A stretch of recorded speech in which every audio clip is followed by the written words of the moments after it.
Greetings, and welcome to the Office of Multicultural Affairs Defining Social Justice video. My name is Blaine Harding, and I'm the Director of the Office of Multicultural Affairs at the University of Kansas. Today we'll provide you with a basic understanding of definitions and terms used in conversations around diversity and social justice. We hope that you will use this as a resource to learn or brush up on your own, so let's get started. The first term we will define is diversity. Diversity is simply the presence of difference. That could be having people who look different or think different, having a diverse selection of clothing to wear, or a variety of musical tastes. So that's diversity, the presence of difference. Social justice expands beyond difference and is defined as both a process and a goal. Scholars Adams, Bell, and Griffin state the goal of social justice education is full and equal participation of all groups in a society that is mutually shaped to meet their needs. Social justice includes a vision of society that is equitable and all members are physically and psychologically safe and secure.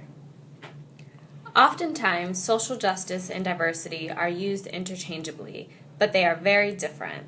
It is important when moving forward in conversations about social justice that you understand the difference between these terms. A term you will hear about, and that is actually in the title of our office, is multicultural. If we break down this term, it literally means many cultures.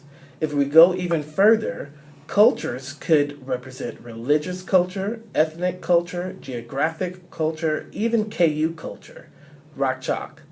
All people are multicultural, belonging to more than one cultural group, which is why we are the Multicultural Center, because we are for all students. Take a minute and think about some of the cultural groups you are a part of. When talking about social justice, we must also talk about oppression. Oppression is the discrimination of one social group against another, backed by institutional power. Oppression occurs when one group is able to enforce its prejudice throughout society because it controls the institutions of society. These institutions may be political, economic, cultural, social, or religious. Oppression occurs at the group level and goes well beyond individuals. Sexism, racism, classism, ableism, and heterosexism are all forms of oppression. It is important to note that oppression is not the same as prejudice. Prejudice is learned prejudgment about members of social groups to which we don't belong. It is a simplistic judgment and assumption that is then projected onto everyone from that group. It is absolutely possible for someone to be prejudiced who does not have social power. Take sexism as an example. A woman cannot oppress a man because they don't have the institutional or social power to enforce their prejudice. When a person without social power enacts their prejudice onto a person or group based on their identity, that is called discrimination. So once again, oppression, prejudice, and discrimination are very different terms that are often used interchangeably when they shouldn't be.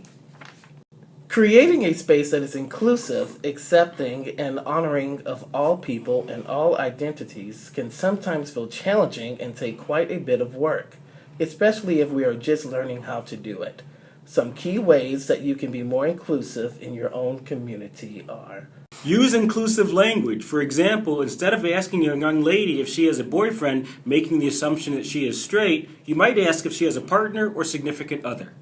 You can also develop programming in spaces that speak to and are accessible for all people and students. Try to create a space that honors the lives and identities of students. Think about what pictures or quotes are on the walls in your hall. How do you greet incoming students? What music is playing? Whose faces do they see when they first arrive? Continue to educate yourself on the lives and experiences of others. Work toward developing skills as an ally. Thank you very much for watching our video, and I hope it was helpful and gave you some greater understanding of social justice. Please feel free to stop by the Office of Multicultural Affairs, which is located in the Sabatini Multicultural Resource Center, for additional support or information or guidance, and also to be part of our programs. Thank you again.